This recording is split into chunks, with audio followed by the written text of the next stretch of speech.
The scream of the wind through bare branches had become Owen Vance's only companion in the 3 days since he had left the last trading post. And when he heard the low whimper coming from inside the massive hollow oak, his hand went immediately to the hunting knife at his belt. Wolves had been tracking him since dawn, their distant howls a constant reminder that winter was tightening its grip on the northern frontier. And the last thing he needed was to stumble into a den of something with teeth sharper than his own sense of self-preservation. But the sound came again, weaker this time, unmistakably the rasp of someone trying very hard not to make any noise at all. Owen crouched low, peering into the dark cavity at the base of the ancient tree. The opening was wide enough for a grown man to crawl through, though the thought of wedging himself into an enclosed space with an unknown creature made his jaw clench. Snow had begun to fall in earnest now, fat flakes that melted against his neck and dripped down beneath his wool collar. He would need shelter himself soon, but first he needed to know what was bleeding inside that tree, because there was blood. He could smell it, sharp and coppery against the clean scent of snow. "I am not going to hurt you," Owen said quietly, keeping his voice level, "but I need to see who you are." Silence answered him. Then, so faint he almost missed it, came a whispered response in a language he did not understand. The accent was thick, the vowels drawn out in a way that suggested pain or exhaustion or both. Owen had spent 4 years in the borderlands, first as a soldier and then as a trapper, and he had heard orc speech before.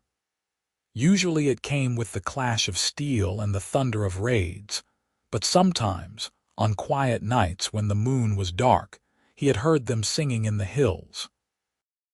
Their voices carried a strange beauty that his fellow soldiers had mocked, but Owen had never forgotten. "I speak common," he said, switching to the trade tongue that most orcs learned if they dealt with humans at all. "Can you understand me?" A long pause. Then, in heavily accented but clear common, a female voice replied, "Go away. Leave me." "Cannot do that," Owen said, and began working his way into the hollow. It was a tight fit, his broad shoulders scraping against rough bark, but the space opened up once he was past the entrance. The interior of the oak was surprisingly dry, lined with old leaves and what looked like the remnants of a pack someone had torn apart searching for food. And there, pressed against the far curve of the trunk, was a young orc woman. She was small for her kind, barely reaching 5.5 feet, with the lean build of someone who had been running on empty for far too long. Her skin was the color of spring leaves, pale green that spoke of illness or cold or both, and her dark hair hung in matted tangles past her shoulders. Blood had dried in a dark crust along her left arm, and her tunic was torn in several places. But it was her eyes that stopped Owen cold. They were amber, bright as honey in sunlight, and they looked at him with the fierce defiance of a cornered animal that knew it had no strength left to fight. "I said go away," she repeated, and there was a slight slur to her words that made Owen suspect she had been fading in and out of consciousness. "How long have you been here?" he asked instead of leaving. "Does not matter. It does if you are going to freeze to death." Owen studied her more carefully, noting the way she held herself perfectly still, the shallow rise and fall of her chest. "When did you last eat?" No answer. "When did you last drink water?" Her eyes flickered toward the entrance, and Owen saw what he had missed before. A small pile of snow sat within her reach, most of it melted now into a muddy slush. She had been scooping it into her mouth, trying to stay hydrated. Smart, but not enough. Not nearly enough. "My name is Owen," he said, settling back on his heels but not moving closer. "I am a trapper. My cabin is about 4 miles west of here, up in the pine woods. It is warm, there is food, and I have medicine that will help with that arm." "Why would you help me?" Her voice was bitter, sharp with the kind of suspicion that came from experience. "Humans do not help orcs. They kill us." Owen could not argue with that. He had seen it himself, the casual cruelty that happened when soldiers found orc camps. He had participated in it once, early in his service, and the memory still made him sick. "Not all humans," he said quietly. "And not me, not anymore." "Liar." "Probably," Owen admitted. "But I am also your only chance of surviving the night. Those wolves I heard earlier, they are getting closer. And if they find you like this, you will not be able to fight them off." As if on cue, a long howl rose from somewhere to the east, answered by another to the north. The orc woman flinched, just barely, but Owen saw it. She knew he was right. "I cannot walk far," she said finally, and the admission seemed to cost her something. "Can you walk at all, maybe?" Owen nodded. "Then we are going to try. I will help you." He began backing out of the hollow, keeping his movements slow and deliberate. Once he was clear, he stood and brushed snow from his knees, then crouched by the opening again.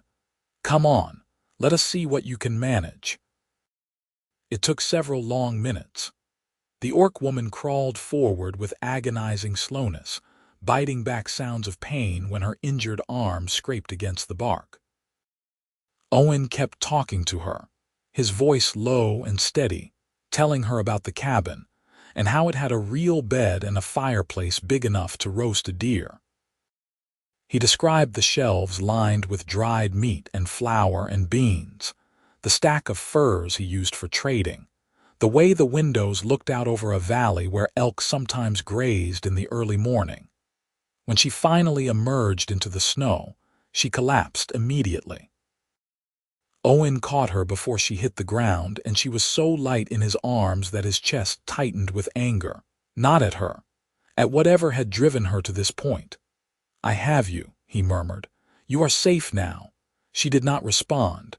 Her eyes had closed and her breathing had gone shallow again. Owen made a quick decision, shifting her weight so he could carry her properly. She was taller than human women he had known, her frame meant for muscle and strength, but starvation had whittled her down to almost nothing. He could feel every rib through her torn tunic. The journey back to his cabin was brutal. The snow fell harder, turning the world into a featureless white blur. Owen's shoulders burned from the strain of carrying her, and his feet kept slipping on hidden ice beneath the drifts. But he had survived worse. 4 years in the borderlands had taught him how to push past pain, how to keep moving when everything in his body screamed to stop. The wolves followed at a distance, shadows glimpsed between the trees, but they did not attack. Perhaps they sensed something in Owen's steady pace that marked him as not worth the trouble. By the time the cabin came into view, full dark had fallen. Owen shouldered through the door and kicked it shut behind him, then carried the orc woman straight to his bed.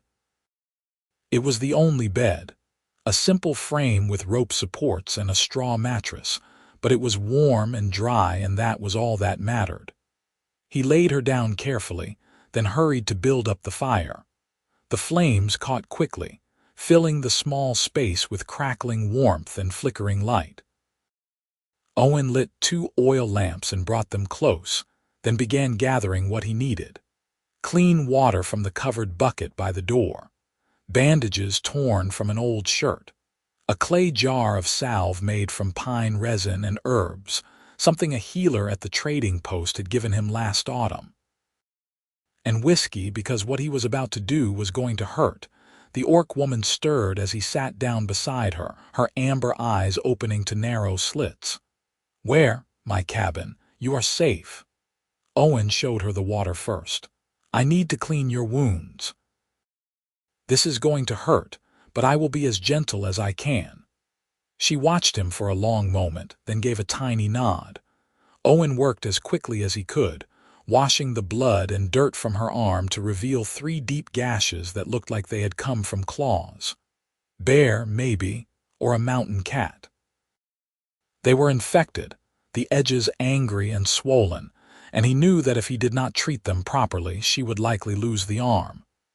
He cleaned them thoroughly, ignoring her sharp intakes of breath, then poured whiskey directly into the wounds. That made her scream. She tried to pull away, but Owen held her steady, murmuring apologies while he worked the salve into the gashes and wrapped them tightly.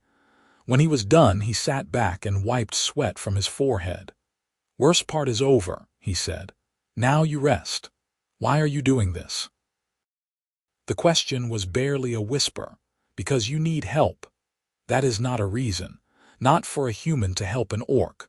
Owen met her eyes. "Maybe I am tired of being the kind of person who does not."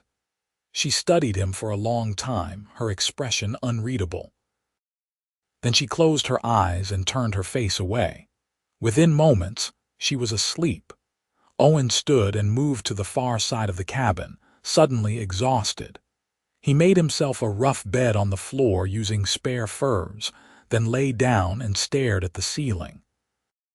Tomorrow would bring its own problems, he knew. For now, he had done what he could.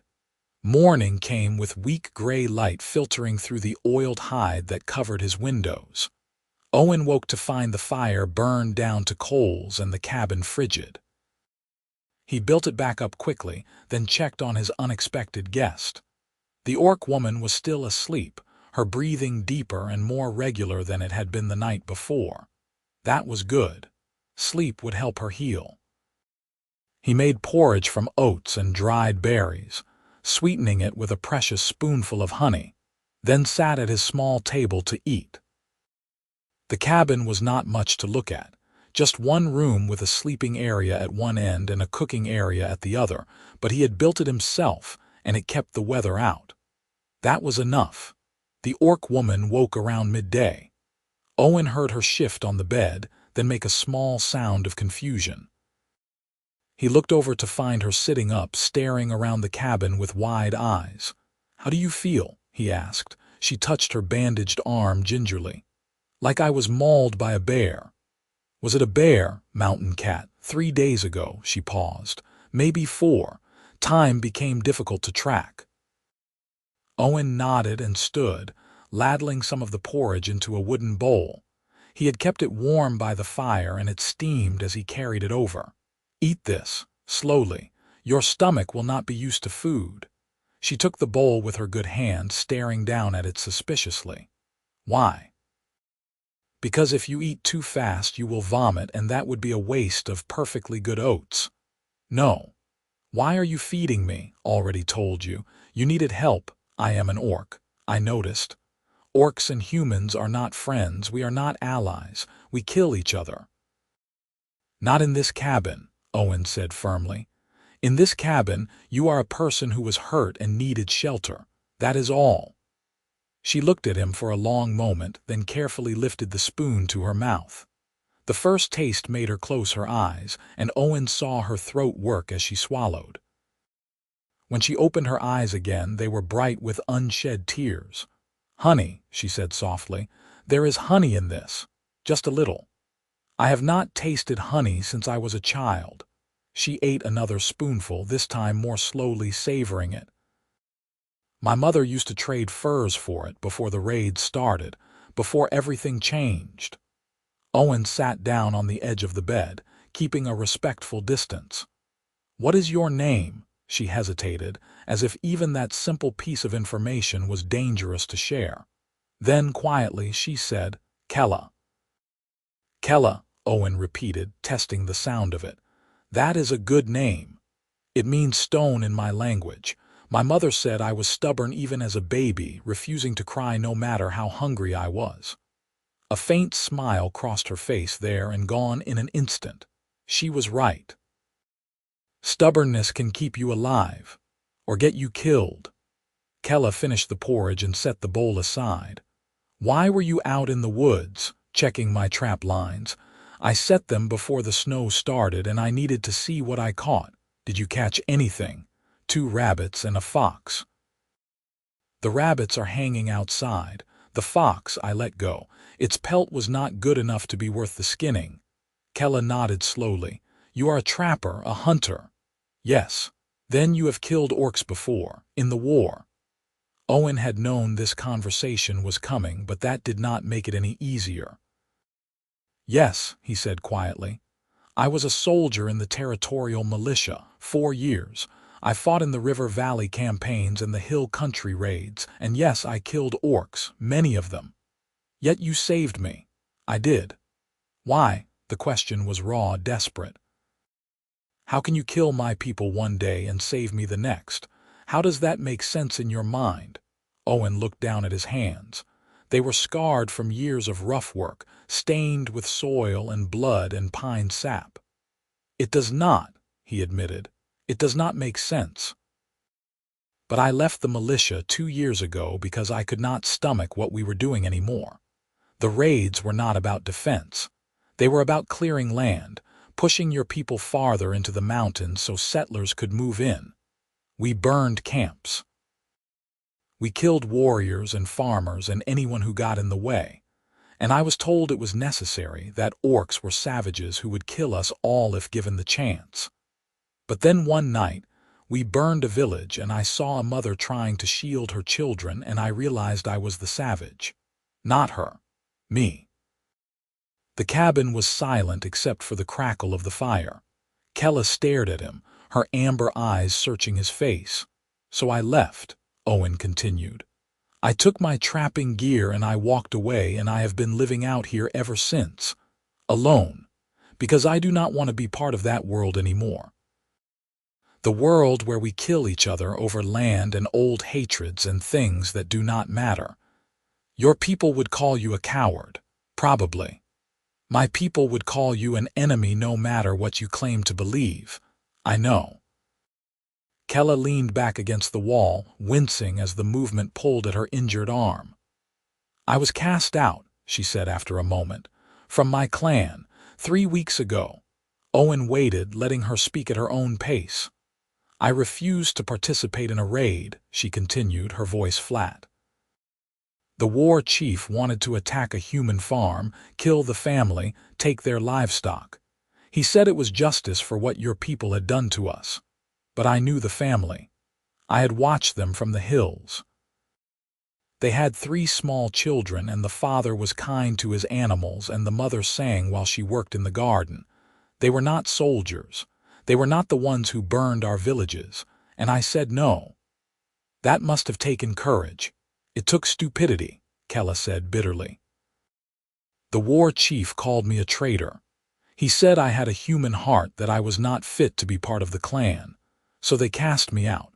Took my weapons, my supplies, everything but the clothes I wore. And they told me if I ever came back, they would kill me. So you have been wandering alone for 3 weeks. Yes, trying to survive. Trying to get far enough away that I could find a new clan, one that might take me in despite my disgrace. But then the mountain cat attacked, and I knew I was not going to make it. So I found that tree and I crawled inside to die in peace. Owen felt something break open in his chest, a wave of empathy so strong it was almost painful. You are not going to die, he said firmly. Not here, not on my watch. Why do you care? Because you chose not to kill innocents and it cost you everything. That is more honor than most people have, human or orc. Kela looked away, and Owen saw her jaw tighten. Honor does not keep you warm. It does not fill your belly. My mother used to say that honor was a luxury only the strong could afford. Your mother was wrong, Owen said gently. Honor is what makes us more than animals. It is what makes us worth saving. They sat in silence for a while, the fire burning low between them. Finally, Kela spoke again, her voice very quiet. How long do I have to stay here? As long as you need. Your arm will take weeks to heal properly and you need to put weight back on. You cannot survive out there like you are now. And if I want to leave, then I will not stop you. But I will ask you to stay at least until spring. The worst of winter is still ahead, and traveling in the deep snow is dangerous even for someone in good health. Kela considered this. You would let me stay here, in your home, even though I am an orc, even though. What do you want in return? The question was edged with suspicion, and Owen understood why. Trust was not something that came easy when the world had taught you to expect betrayal. "Nothing," he said. "But if you want to help with chores once you are feeling stronger, I would not say no. This place could use a second pair of hands. That is all, that is all." Kela studied him for a long moment, then nodded slowly. "I will stay until spring, but if you try to hurt me, I will kill you." "Fair enough," Owen said, and found himself smiling despite the circumstances. "And if you try to kill me first, I will defend myself." "Also fair." It was a strange beginning to a stranger arrangement, but Owen had learned long ago that survival on the frontier required flexibility. He had expected to spend the winter alone, trapping and reading the handful of books he owned, and trying not to think too much about the choices that had led him here. Now he had a wounded orc woman recovering in his bed, and somehow that felt right in a way he could not quite explain.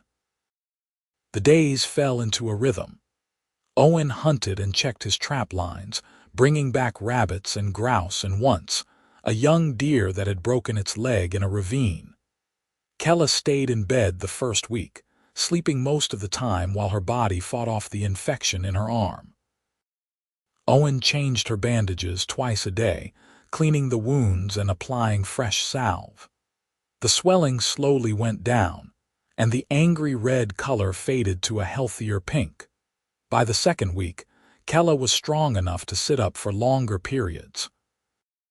Owen brought her things to occupy her hands, and she proved surprisingly skilled at mending his worn clothes. Her stitches were small and even, the kind of precise work that spoke of years of practice. "My mother taught me," she explained when Owen complimented her. "She said that being able to repair your own gear was just as important as knowing how to fight. More important, even, because you will always need clothes, but you might never need to draw a blade." Wise woman. She was. Kela's expression softened with memory. "She died in the River Valley campaign. Your militia burned the village where she was trading and she got caught in the fire." Owen felt the words like a physical blow. "I am sorry. Were you there?" "I do not know. We burned many villages." The admission tasted like ash. Kela was quiet for a moment. Then she said, "I hated humans for a long time after that. I wanted to join the war parties to make your people pay for what they took from me.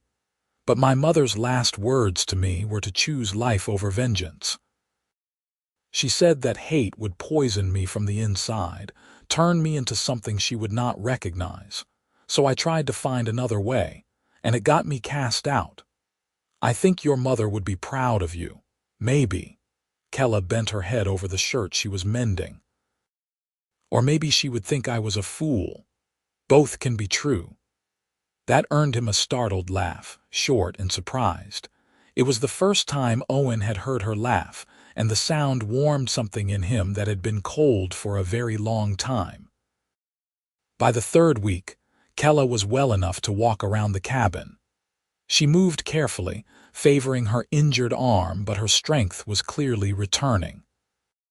She began helping with small tasks, stirring the porridge while Owen prepared meat for stewing, or organizing his chaotic collection of trapping supplies. She had a practical mind and an eye for efficiency, and within a few days, his cabin was more organized than it had been in 2 years. "You live like a bear," she informed him one afternoon, holding up a pair of socks that had more holes than fabric.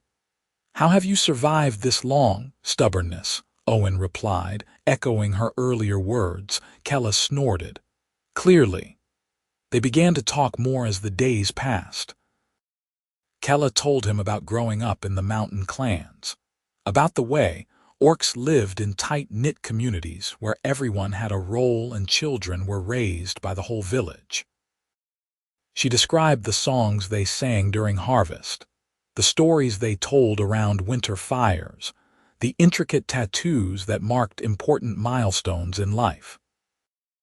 Owen told her about his own childhood on a farm in the southern lowlands, about parents who had died of fever when he was 16, about joining the militia because he had nowhere else to go, and soldiering seemed like it might give his life purpose. He talked about the men he had served with, some good and some cruel, and the way war changed people in ways they could never come back from. "You regret leaving?" Kela asked one evening as they sat by the fire, splitting logs for kindling. Owen considered the question. "Sometimes," he admitted. "It is lonely out here, but I do not regret refusing to be part of something that was wrong. Even if it cost you your place in the world, even then." Kela nodded slowly. "I understand that." Winter deepened around them. The snow piled high against the cabin walls, and the wind howled through the pines like a living thing. But inside, the fire stayed warm and the food held out. Owen had planned his supplies carefully, and with 2 people eating instead of 1, they would still have enough to last until spring if they were careful. One night, about a month after he had found Kela, Owen woke to the sound of crying. It was very soft, muffled into the pillow, but unmistakable. He lay still for a moment, unsure if he should acknowledge it. Then he heard Kela whisper, "Mother, I am sorry, I am so sorry." Owen sat up. "Kela," she went silent immediately. "It is all right," Owen said quietly. "You do not have to hide it. I am not crying." "Yes, you are. And that is all right. You have lost a great deal. You are allowed to grieve." A long pause. Then, in a voice so small it barely carried across the cabin, Kela said, "I miss her. Even after all these years, I miss her so much it feels like I cannot breathe." Owen got up and moved closer, sitting on the floor near the bed. "Tell me about her. What was she like?" And Kela did. She talked for hours, her voice soft in the darkness, painting a picture of a woman who had been fierce and kind and endlessly patient. A woman who had taught her daughter to hunt and sew and read the stars, who had sung lullabies in the old tongue, who had believed that peace between humans and orcs was possible if both sides could just learn to see each other as people. "She would have liked you," Kela said finally. "She always said that change had to start with individuals choosing differently, one person at a time. I wish I could have met her. So do I." The next morning, neither of them mentioned the conversation, but something had shifted between them. The wariness that had colored their interactions faded, replaced by something warmer. They began to work together more easily, anticipating each other's movements in the small space. Kela made breakfast while Owen hauled water from the creek. Owen checked his traps while Kela tended the fire and prepared whatever he brought back. It was a partnership born of necessity, but it felt like more than that. It felt like the beginning of something Owen had not realized he was missing. One afternoon in early winter, Owen came back from his trap line to find Kela standing outside the cabin, her face turned up to the pale sun. She had gained weight over the past weeks, filling out into the strong, solid build that orcs were meant to have. Her hair was clean now, braided back from her face, and the bandages were gone from her arm. 3 scars remained, thick and ropey, but they had healed well. "You should not be out here without a coat," Owen called. Kela turned to him, and he was struck by how beautiful she looked in the winter light, her green skin luminous against the white snow. "I wanted to feel the sun," she said. "I have been inside for so long. Understandable, but you will freeze. Worth it." She came toward him, moving with the easy grace of someone who was finally fully well. "Did you catch anything?" 4 rabbits and a marten. The marten pelt is excellent. I should be able to trade it for good money in the spring. Or I could make it into a hat, Kela suggested. "You need a warmer hat. That thing you wear now is falling apart." Owen looked down at the battered fur cap he had been using for 3 winters. "It has character. It has holes." "That is the character," Kela laughed, and Owen realized he had been trying to make her laugh. The realization was startling. When had her happiness become important to him? That night, as they ate stew and the wind howled outside, Owen found himself watching Kela across the table.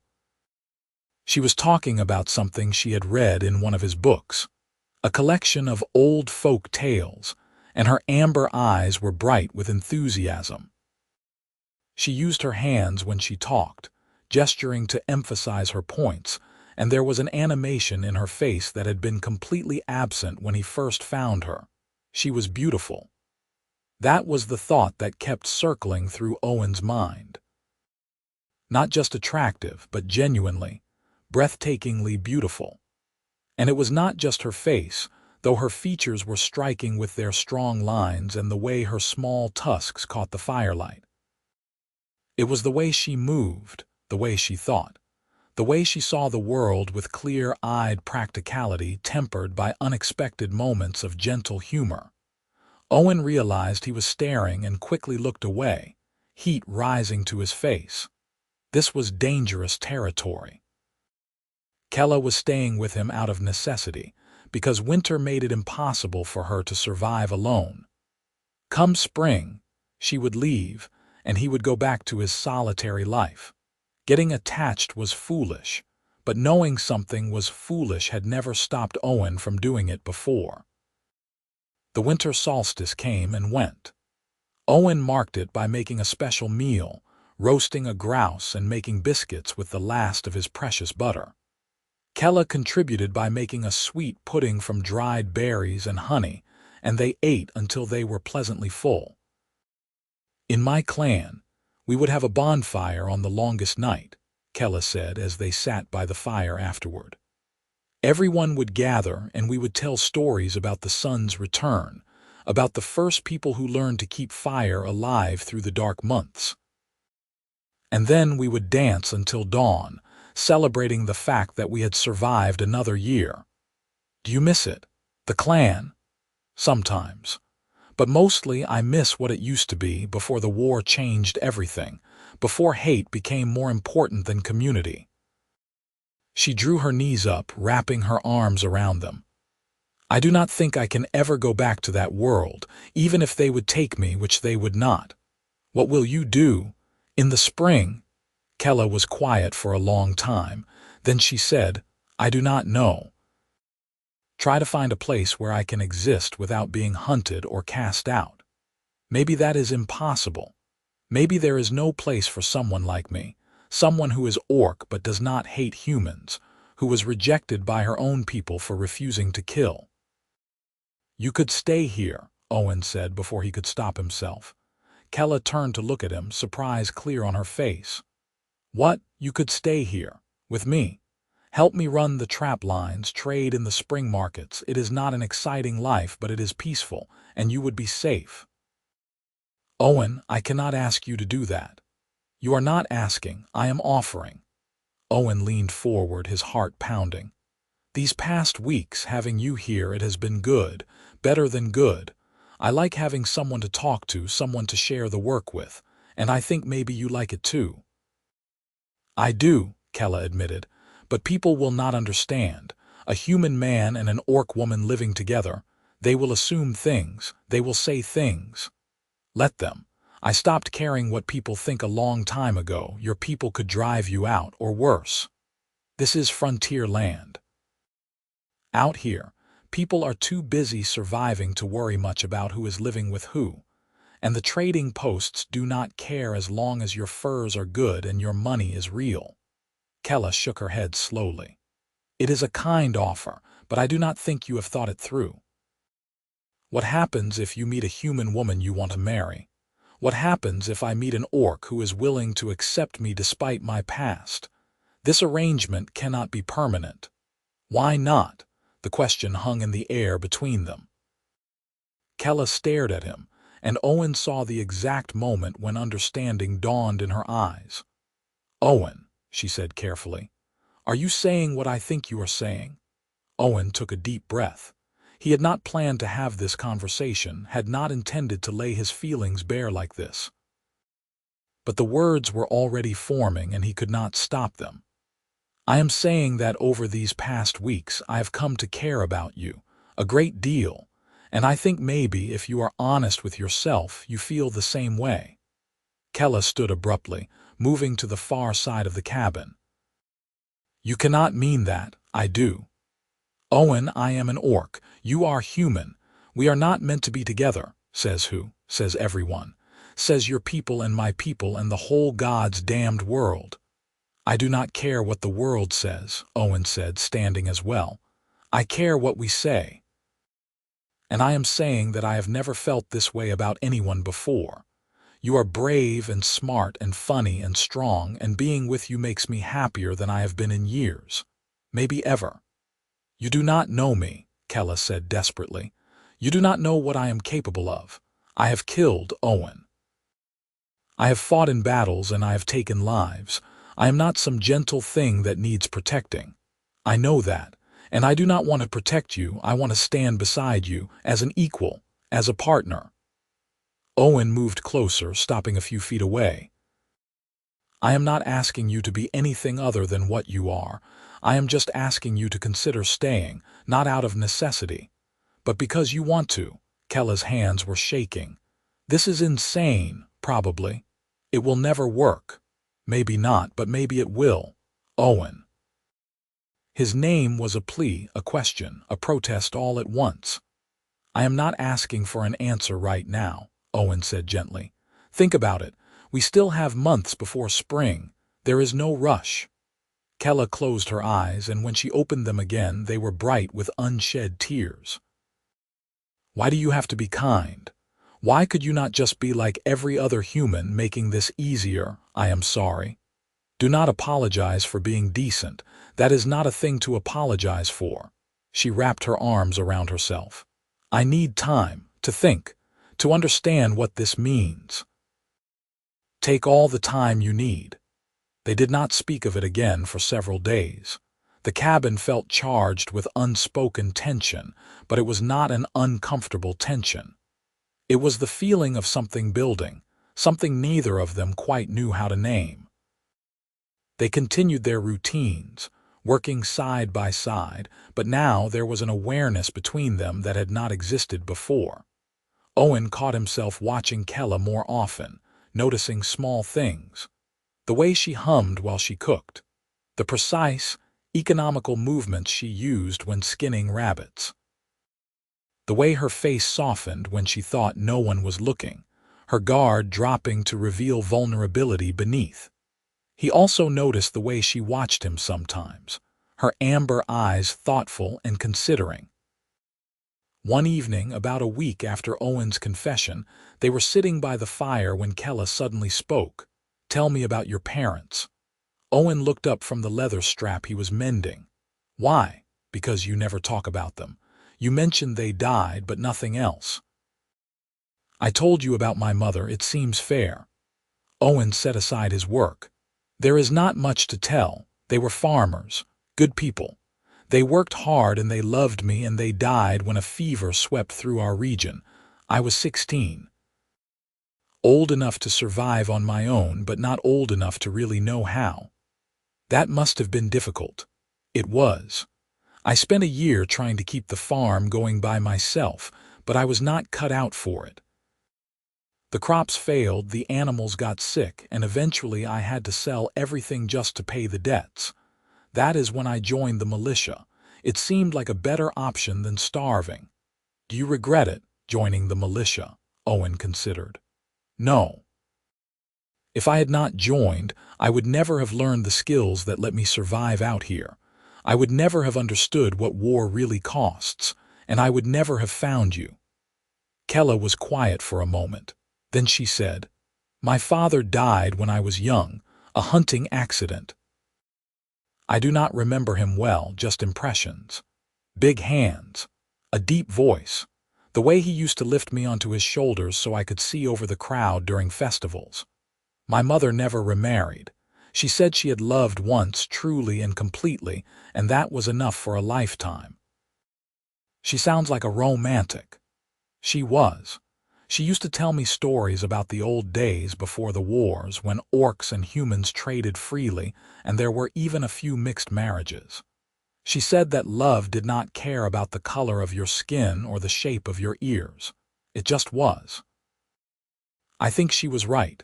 Kela looked at him then, really looked at him, and Owen saw something shift in her expression. I have been thinking about what you said, and I am terrified. The admission was raw, honest. I am terrified because I think I feel the same way and I do not know what to do with that. I was not supposed to care about a human. I was not supposed to want this. Owen's heart was pounding so hard he could hear it in his ears. But you do? Yes, Kela whispered. God's help me, I do. Being here with you, it feels right in a way nothing else ever has. You see me, not as an orc or an enemy or a problem to be solved, just as Kela. And that is something I have never had before. Owen stood and crossed to where she sat, dropping to his knees so they were at eye level. Then stay. Not because winter is here, but because you want to. Because we are good together. Because maybe, just maybe, we could build something here that is ours. Keller reached out with trembling fingers and touched his face, tracing the line of his jaw with wonder. You are really asking this? You really want me to stay? More than I have wanted anything in a long time, even though I am orc. Because you are you. Kela made a sound that was half laugh, half sob, and then she was kissing him. It was awkward at first, bumping noses and trying to figure out the geometry of tusks, but then they found a rhythm and it was perfect.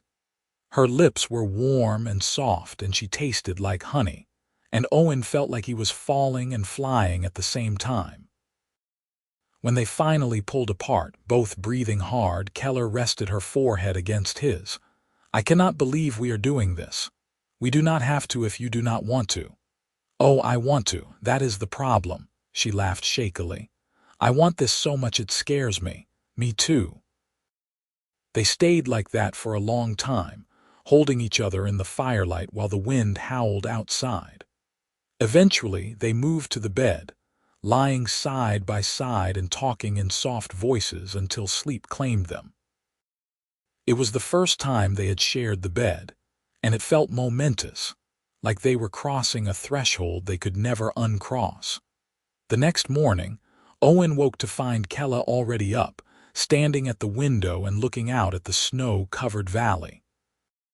He joined her, wrapping a blanket around both their shoulders. What are you thinking about? He asked. The future, what it might look like. And Kela leaned into him. I think it might be good, scary but good. We will face it together. Together, Kela echoed, and the word sounded like a promise. The rest of winter passed in a haze of discovery. They learned each other's rhythms and preferences, the small intimacies that came from sharing a life. Kela taught Owen words in the orc language, laughing at his clumsy pronunciation.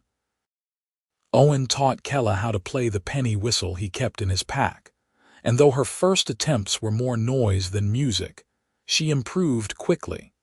They worked together on practical matters, planning how they would manage the traplines come spring.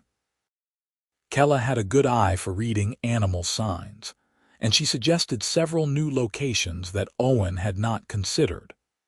They talked about building a second room onto the cabin, a workshop where they could process pelts and prepare them for market without cluttering the living space. But they also talked about the challenges ahead. Eventually, they would have to go to the trading post to sell their furs and buy supplies. That meant facing other people, dealing with questions and judgments. They practiced what they would say, crafting a story that was close enough to the truth without revealing the depth of their relationship. Kela was Owen's trapping partner, hired help who was working in exchange for room and board. Simple. Plausible. Do you think they will believe it? Kela asked one evening. Does it matter if they do not? It might. If they think I am a threat, they could organize against us, run us off or worse. Then we will deal with that when it comes. But I am not going to hide you. You have every right to exist in this world. Kela smiled, though it did not quite reach her eyes. You say that like it is simple. It should be. Spring arrived gradually, the snow melting into rushing streams and the first green shoots pushing through the mud. Owen and Kela celebrated by opening the cabin door and letting in fresh air for the first time in months. The world smelled alive, full of possibility. They ventured out together, checking the trap lines and scouting new areas. Kela was a natural in the wilderness, moving with quiet confidence through the trees. She spotted things Owen missed, small details that told the story of where animals had been and where they were going. Working with her was a revelation, and Owen realized his productivity was going to more than double with her help. One afternoon, about a week after the last snow melted, they were following a stream when Kela suddenly grabbed Owen's arm and pulled him behind a tree. She pointed silently through the branches. 3 orcs stood in a clearing about 50 yards away. They were warriors, judging by their weapons and the confident way they carried themselves. 2 males and a female, all of them looking lean and hungry. They were arguing about something, their voices raised. Owen and Kela stayed perfectly still, barely breathing. Then one of the orcs turned in their direction, and Kela's grip on Owen's arm tightened painfully. It was the female, and there was something familiar about her face. "My cousin," Kela breathed into Owen's ear, so quiet he could barely hear. "Mara." They watched as the orcs continued their argument, which seemed to be about which direction to travel. Finally, they reached some kind of decision and moved off to the east, disappearing into the trees. Kela sagged against Owen, trembling. "That was too close. Did she see us? I do not think so, but we need to be more careful. If my old clan is this close, others might be too." They hurried back to the cabin, both of them on edge. That night, Kela was quiet and withdrawn, staring into the fire with a distant expression. "Talk to me," Owen said finally. Seeing Mara, it brought everything back. The clan. The life I used to have. The fact that I am considered a traitor now, someone to be killed on sight if they find me. "They will not find you. You do not know that." Kela looked at him and her eyes were haunted. "What if they come here? What if they see us together? They will kill you just for helping me. Let them try." "Owen, this is not a joke. Orc warriors are trained from childhood. They are fast and strong and brutal. You are a good hunter, but you are not a fighter, not like them. I held my own in the militia. Against untrained villagers, maybe, not against warriors." Kela stood and began pacing. "I have been selfish. I should leave. Go somewhere far from here where I cannot bring danger to your door." "No." Owen stood as well, moving to block her path. "You are not leaving. We are in this together, remember. That was before I knew my clan was this close. It does not matter. Kela, listen to me. I am not letting you go back out there alone. We will be careful. We will keep watch, and if they do come, we will face them together. You could die. I could get mauled by a bear tomorrow, or fall through ice, or catch fever. Death is part of life out here. I'm not going to live in fear of it." Kela shook her head, but there were tears on her cheeks. "Why do you have to be so stubborn? You are one to talk." Owen pulled her into his arms, and she came willingly, burying her face against his shoulder. "We are going to be all right, I promise." "You cannot promise that." "I just did." They held each other for a long time, drawing strength from each other's presence. Finally, Kela pulled back and wiped her eyes. "All right, we stay together, but we need to be more alert, and maybe we should set up some kind of warning system around the cabin." "Good idea. We can use bells, maybe. String them on wire between the trees. Anyone who approaches will make noise." They spent the next few days setting up their defenses. Bells tied to thin wire at ankle height, positioned in a wide perimeter around the cabin. A second knife that Kela could reach easily, hidden near the door. Extra firewood stacked inside so they would not have to go out if they were under siege. It felt excessive, but it also gave them both some peace of mind. And the work helped burn off the nervous energy that had been building since they saw the orc warriors. Late spring brought the time for their first trip to the trading post. They had a good haul of pelts, and their supplies were running low. Owen knew they could not put it off any longer, despite both of them being nervous about how the traders would react to Kela. They set out early one morning, carrying their furs in large packs. The trading post was about 15 miles south, a full day's walk. They made good time, moving steadily through the warming forest and reached the post by late afternoon. The post was a rough collection of buildings clustered around a central square. There was a general store, a smithy, a stable, and a large lodge where traders could eat and sleep. About 30 people were visible, a mix of trappers, farmers, and merchants, all of them human. When Owen and Kela walked into the square, conversation stopped. People stared openly, and Owen saw hands move toward weapons. He kept his own hands visible and relaxed, projecting calm confidence. "Afternoon," he called out to the nearest group. "I am Owen Vance. I trap up in the North Hills." "This is Kela, my partner. We are here to trade." A man separated from the group, someone Owen recognized from previous visits.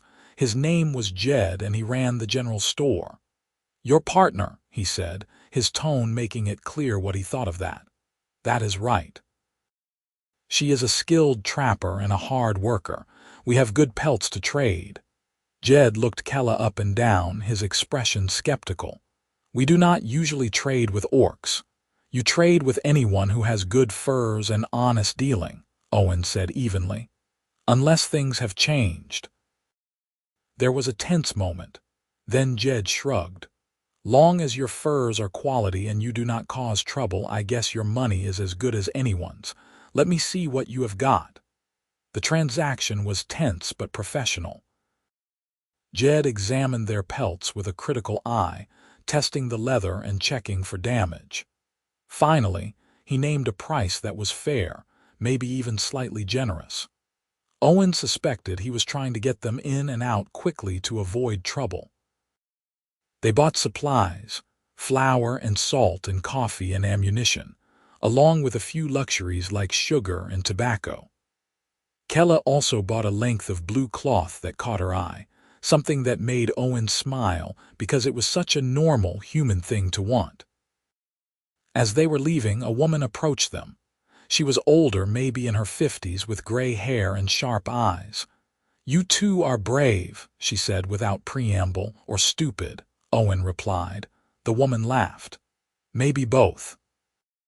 But I wanted you to know, not everyone here thinks what you are doing is wrong. Some of us think it is about time someone tried to bridge the gap." "Thank you," Kela said quietly. "Be careful, though. There are those who will not be so understanding. Keep your eyes open." They left the trading post as the sun was setting, both of them relieved to be heading back to the safety of the forest. The trip had gone better than expected, but it had also been exhausting, the constant weight of judgment wearing them down. "That was not as bad as I feared," Kela said as they walked. "No, but that woman was right. We need to be careful. When have we not been?" Owen smiled despite his tension. "Fair point." They made camp that night in a small clearing, building a fire and cooking a simple meal. As they sat watching the flames, Kela leaned against Owen's shoulder. "Thank you," she said. "For what?" "For standing beside me today. For not being ashamed of me." "Never," Owen said fiercely. "I am proud to be with you. I want the whole world to know. Careful. They might actually believe you." "Good." Summer arrived in full force, bringing long days and warm nights. Owen and Kela fell into a comfortable rhythm, working hard during the day and relaxing together in the evenings.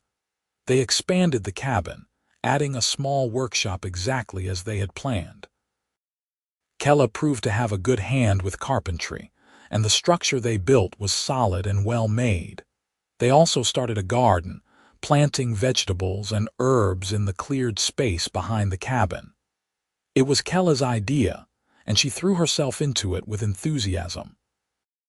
She had a natural understanding of how plants grew, what they needed to thrive, and by midsummer they had rows of beans and squash and carrots coming in strong. "We should get chickens," Kela said one evening as they weeded the garden. "Chickens, for eggs, and meat eventually. It would be good to have a steady protein source that does not require hunting. Chickens need to be protected from predators. We would have to build a secure coop." "So we build one. We built the workshop." Owen considered it. "All right. Next time we go to the trading post, we will ask about buying some laying hens." Kela beamed at him, and Owen felt his heart squeeze. She was happy, truly happy, and that meant more to him than anything else in the world. That night as they lay in bed, Kela spoke into the darkness. "I love you." It was the first time either of them had said it out loud. Owen felt the words hit him like a physical force, overwhelming and perfect. "I love you too," he said, his voice rough with emotion. "So much." Kela rolled over to face him, and even in the darkness he could see the shine of tears in her eyes. "I never thought I would feel this way, never thought I could have this." "Neither did I. But here we are." "Here we are," she echoed and kissed him, but their peace was not to last. In late summer, as the days began to shorten and the first hints of autumn touched the air, the orcs came. It was early morning, just after dawn. Owen and Kela were eating breakfast when the bells began to ring. Not just one or two, but all of them, a cascading alarm that meant multiple people were approaching. They moved instantly into the plan they had rehearsed. Kela grabbed her knife and positioned herself near the door. Owen took his bow and moved to the window, knocking an arrow but not drawing yet. Voices called out in the orc language, harsh and demanding. Kela went pale. "It is the war chief," she whispered, "and he has at least 10 warriors with him. What do they want me? They know I am here." Owen's blood ran cold. "How does it matter? They found me." Kela looked at him, and her expression was determined. "I will go out and face them. Maybe I can draw them away from you." "Absolutely not. Owen, you cannot fight 11 orc warriors. You will die." "Then we both will. I am not letting you sacrifice yourself. This is not your fight." "Like hell it is not. You are mine, Kela, and I protect what is mine." The voices outside grew louder, more insistent. Then someone pounded on the door hard enough to make it shudder in its frame. Kela took a deep breath, then called out in the orc language. Owen did not understand the words, but he heard the steel in her voice. There was a moment of silence, then a response that sounded surprised. "What did you say?" Owen asked. "I told them I would come out, but only if they promised not to harm the human who lives here. That he was innocent, that he did not know who I was when he took me in." "Kela, no. It is the only way." She moved to the door, but Owen grabbed her arm. "There is always another way." Before Kela could respond, something slammed into the door with tremendous force. The bar held, but it cracked ominously. Another blow, and the wood began to splinter. "Get behind me," Owen ordered, raising his bow. "Owen, please." "Behind me." Kela moved, though he could feel her reluctance. The door burst open, and suddenly the cabin was full of orcs. They were big, much bigger than Kela, and they moved with the fluid precision of trained warriors. Owen released his arrow, taking one in the shoulder, but then they were on him. He fought as hard as he could, using his bow as a club when there was no room to draw. He felt blows land, felt pain explode across his ribs and face. But he kept fighting, kept moving, because giving up meant Kela would be taken, and he would rather die than let that happen. Then Kela was there, her knife flashing in the morning light. She moved like water, like lightning, every motion economical and deadly. She took out one warrior's knee, slashed another across the arm, and used her smaller size to her advantage, staying low and fast. But there were too many. Eventually, they were both forced to the ground, held down by multiple orcs while the war chief entered the cabin. He was massive, easily 6.5 feet tall, with scarred green skin and tusks that looked like they could tear flesh from bone. He looked at Kela with cold contempt. "So this is where you have been hiding, traitor, living with a human like some kind of pet." "He is not a pet," Kela spat. "He is worth 10 of you." The war chief backhanded her, and Owen saw red. He surged against the warriors holding him, roaring his fury, but they held him fast. "You dare to defend him," the war chief said. "You have lost all honor, all sense of what it means to be orc. You are pathetic." "I would rather be pathetic than cruel," Kela said. "I would rather be cast out than become a monster like you." The war chief drew his blade, a wicked curved thing that looked like it had tasted plenty of blood. "Then you will die like the traitor you are, and the human will die for sheltering you." "No," Kela twisted in her captor's grip. "You promised. You said if I came out you would leave him alone." "I lied." The war chief raised his blade, and then the world exploded into chaos. Later, Owen would try to piece together what happened, but the details remained fragmented. He remembered the door bursting open again, this time with a group of human trappers led by Jed from the trading post. He remembered the sudden clash of steel, the shouts and screams. He remembered breaking free and tackling the war chief before the blade could fall on Kela. The fight was brutal and short. The trappers were outnumbered, but they had surprise on their side and they fought with the desperation of men defending their own. Several orcs fell. Others fled.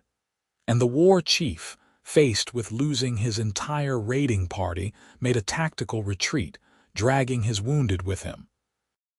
When the dust settled, Owen was kneeling beside Kela, checking her for serious injuries. She had cuts and bruises, but nothing life-threatening. He had fared worse, with what felt like at least 2 cracked ribs and a gash on his forehead that would not stop bleeding. Jed crouched beside them, breathing hard. "You two all right? We will live," Owen managed. "Why did you come?" "That woman, the one who talked to you at the post. She saw orc warriors heading this direction and figured they might be looking for you. She raised the alarm, and a bunch of us decided we did not want to see decent folks murdered in their own home." Jed looked at Kela. "Even if one of them is an orc." "Thank you," Kela said, her voice thick with emotion. "You saved our lives." "Yeah, well, do not make me regret it." But Jed was smiling slightly. "You might want to think about moving closer to the post, though. There is safety in numbers." Over the next few weeks, as Owen and Kela recovered from their injuries, they did think about it, but in the end they decided to stay in their cabin. It was their home, the place where they had built something precious and rare. They would not be driven from it. Instead, they strengthened their defenses and made a point of visiting the trading post more often. Slowly, carefully, they began building relationships with the other trappers and settlers. Not everyone accepted them, but enough did that they felt less isolated. And as autumn arrived and the leaves began to turn, Owen realized he had something he needed to ask Kela. He waited until they were sitting on the porch one evening watching the sun set over the valley. The air was crisp and cool, smelling of wood smoke and pine. Kela was leaning against him, wrapped in a blanket, and everything felt perfect. "Kela," Owen said, will you marry me?" She went very still. Then she sat up and looked at him, her amber eyes wide. "What? I know it is not traditional. I know it will cause talk and maybe even trouble, but I do not care. I want to spend my life with you. I want to make this official as much as we can in a world that does not quite know what to do with us. So I am asking, will you be my wife?" Kela's eyes filled with tears, but she was smiling. "Yes. God's yes." They kissed as the sun disappeared behind the mountains, painting the sky in shades of gold and crimson. And Owen felt, for the first time in his life, like he was exactly where he was meant to be. The wedding happened in early winter, performed by a traveling priest who owed Jed a favor. It was a small ceremony, attended by a handful of trappers who had become friends, and it was strange and beautiful and perfect. Kela wore the blue cloth she had bought at the trading post, sewn into a simple dress. Owen wore his best shirt and the marten fur hat she had made him. When the priest asked if anyone objected to the union, there was a long silence. Then someone said, "They have got as much right to happiness as anyone," and several others murmured agreement. The priest pronounced them married, and they sealed it with a kiss to scattered applause. That night, back in their cabin, they lay together as husband and wife. The title felt important, a declaration to the world that they belonged to each other, that what they had was real and worth fighting for. "I never imagined this," Kela said softly. "When I was shivering in that tree, waiting to die, I never imagined I would find you, that I would find this. I am glad I went checking my trap lines that day. So am I." She snuggled closer. "Do you think we will be all right, long term? I think we will face challenges. There will always be people who do not understand or do not approve, but we will face them together, and that makes all the difference." "Together," Kela agreed. "Always." Spring came again, bringing new life to the valley. Kela discovered she was pregnant in early summer, and the news filled them both with a mixture of joy and terror. A child would be a new challenge, one neither of them had really anticipated. But as Kela's belly grew and they felt the baby kick, the terror faded and only the joy remained. They prepared as best they could, building a cradle and sewing tiny clothes. The women from the trading post, including the older woman who had warned them before, came to visit and brought gifts. They gave advice on childbirth and child rearing, and though some of them were clearly uncomfortable with the situation, they tried to be helpful. The baby came in late autumn, born during a thunderstorm that shook the cabin walls. It was a girl, healthy and strong, with her mother's green skin and her father's brown eyes. They named her Sarah, after Owen's mother. Holding his daughter for the first time, Owen felt something break open in his chest. This tiny person was half him and half Kela, a living bridge between two worlds that had been at war for as long as anyone could remember. She was proof that love could overcome hate, that people could choose to build instead of destroy. "She is perfect," Kela whispered, exhausted but glowing. "She is," Owen agreed, and he could not stop smiling. The years passed. Sarah grew into a clever, curious child who loved exploring the forest and helping in the garden. More settlers moved into the region, and while some were hostile toward the unusual family in the North Hills, most were simply indifferent. A few even became friends. Kela and Owen continued trapping and trading, building a modest but comfortable life. They expanded the cabin again, adding a proper bedroom for Sarah and a larger kitchen. They got those chickens Kela had wanted, and later a goat for milk. The homestead became a real home, filled with the sounds of laughter and work and life. Sometimes, late at night, Owen would lie awake and think about the path that had led him here. The war, the deaths, the choices that had driven him to the frontier. And he would think about that cold winter day when he had heard a whimper from inside a hollow oak tree and made the decision to help instead of walk away. That single choice had changed everything. It had given him love and purpose and a family. It had shown him that people could change, could choose to be better than their pasts demanded. On those nights, he would roll over and wrap his arm around Kela, feeling her solid warmth beside him. She would make a sleepy sound and snuggle closer, and Owen would close his eyes, content. They had built something beautiful in a harsh world. Against all odds, against the weight of history and prejudice and hate, they had created a space where love mattered more than the color of your skin or the shape of your ears. It was not perfect. It was not easy, but it was theirs. And it was enough. One evening, many years later, Owen and Kela sat on their porch watching the sunset. Sarah was inside, putting her own daughter to bed, and the sound of the lullaby drifted out through the open window. Owen reached over and took Kela's hand, lacing their fingers together. "Do you ever regret it?" he asked. "Staying with me?" Kela looked at him, and her amber eyes were warm. "Not for a single moment, even though it was hard, especially because it was hard.